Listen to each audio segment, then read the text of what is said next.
Hey folks, I just wanted to give you a quick update on the state of the Project 12, which is my multi-band compressor course.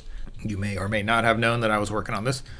Okay, so right now I'm currently stuck on a big problem of basically you can create as many bands as you want, which is a really cool problem that I'm excited to have you learn how to do in the course for this. Right now it has tons of functionality. You can see it's got all the meters and stuff. You can pick the bands and whatnot. It's extremely functional. There's a lot of stuff that I want to. There's a lot of stuff that I can just spend forever tweaking on. It's starting to get into feature creep. For example, like right now, like you can mute, solo, and bypass each band by selecting the band and then doing that here. That's tedious. So I'm thinking, maybe I could add solo, mute, and bypass buttons right here. I could change how you select the band. Maybe these meters need some sort of level next to it. Probably not. Like I want to make it so you can click and drag these things and drag these, which are the, crossover indicators. And it's really easy to spend a ton of time on that kind of thing. And it just takes me further and further away from the actual release of this, like I did with this plugin and then the simple EQ, if you remember that. That's this thing here. That's this plugin that I did for Freecode Camp. So I eventually, I want to do a course because I have created a simplified version of this multi-band compressor that I want to do for Freecode Camp, which I think would be really cool. If I send that here, it's got a lot of the similar feature set. 3-band multi-comp. You can change the crossover and whatnot. It doesn't show. Oh wait, no, it does show the thresholds.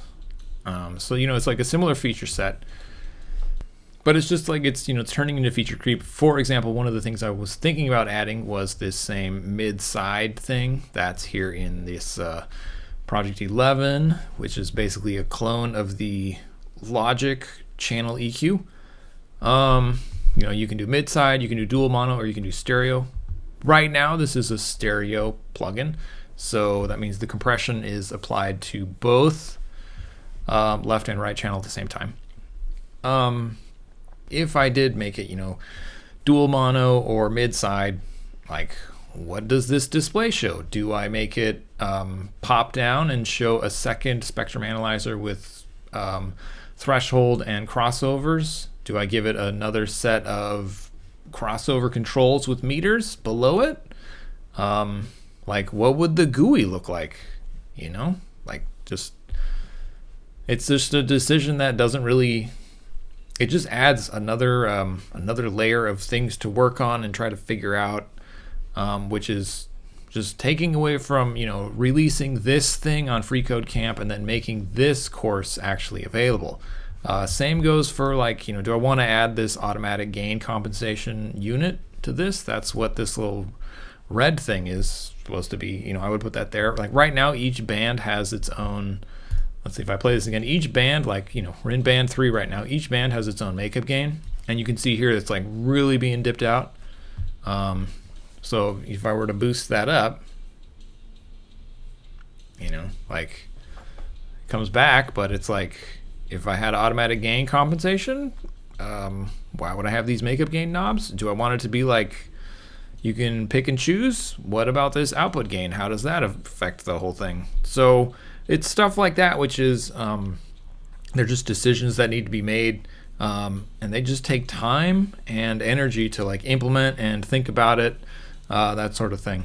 So right now I have sketched out on my whiteboard a possible solution for being able to dynamically change the number of bands. I've tested it and it works. The issue is that it's synchronizing the GUI with what's happening on the audio side of things, and that is a real tricky problem. The version that I currently have works okay. It's kind of glitchy. Obviously we want something that isn't glitchy. So I need to code up the thing that I have on my whiteboard because it's basically revision 2 of this whole system. It's a really cool problem to solve. Used some really cool multi-threaded techniques. I have no idea if it's going to work. when I think through the solution that I have written down on this whiteboard, my brain says, yeah, I don't see any big problems with this because of like the solutions I'm using. But at the same time, it's like, what if it doesn't work? Am I going to try to do a third revision? So again, it's just one of those things that's just, it'd be a cool feature. I don't know if it's going to actually add in terms of value to the course, or is it just going to be like, I spent 4 days doing this. I think if I give you the instructions, it'll take you 3 days to bang it out. Like how much value does that add to the course because of like how much time it's going to take you, the student, to implement? And it's like, at that point, does it become like, whoa, this is way too niche of a problem that I'll actually never come across in my real life that I need to learn how to do it? Or is it something that like, everybody who's learning audio development or just multi-threaded development in general should learn these techniques? Who knows what's the answer, and it's like, maybe I should just stop working on this and leave it as it is because it's totally functional and it sounds pretty good, and just start recording and start producing the tutorial for this, and then produce get the tutorial for this put into action. Like most of my plugins, they're not meant to be actual plugins that you use in the DAW. They're meant to be things that you learn how to code with. And, that's just one of those things that, like, this is imitating Logic's channel EQ, except I added mid-side capability and I added automatic gain compensation, but it's not optimized. And learning to optimize this kind of thing, every project is going to be different, so the tricks you're going to use are going to be different for every plugin project. So I don't feel that sort of thing is what should be taught and should be spent. Like you could spend an entire month just trying to optimize just how the spectrum analyzer is drawn. Like I'm going to take it and stop using the juice paint methods and just try to do it all in OpenGL. And imagine what kind of nightmare that would turn into if you've never done OpenGL programming before and you've never written a shader. And it's like, does that add value? Or does it just add complexity and difficulty that makes people say, you know what, this is way too complex of a project. I'm never going to finish this. If I were to attempt it, it would take me probably 6 months. And that's not the kind of thing I want to spend my time working on. So again, feature creep, I'm trying to balance that. I'm also trying to be like, this is a really cool thing and I managed to solve it in 3 days. I think you can do it in 1 day. So I'm going to put it in the course. It's that sort of thing. So that's where I'm at with Project 12. This multi-band compressor, which in here it has 5 bands.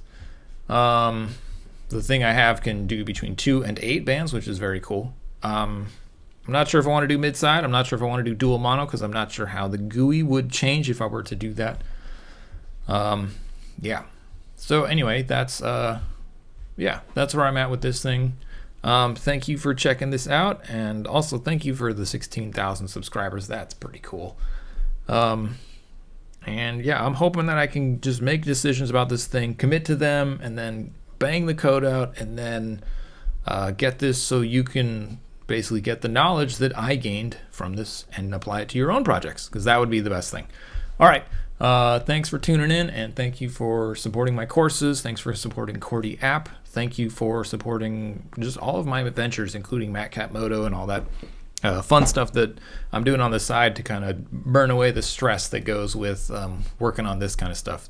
This is just like such a brain buster. It was such an awesome project to work on, but it has some stressful moments where you just gotta, try to not table flip your computer and instead just go outside and swing a pickaxe in some dirt, or, try to do some donuts with your dirt bike, or, that sort of thing. Just something that's kind of mindless and doesn't require a lot of brain cells to have a good time doing.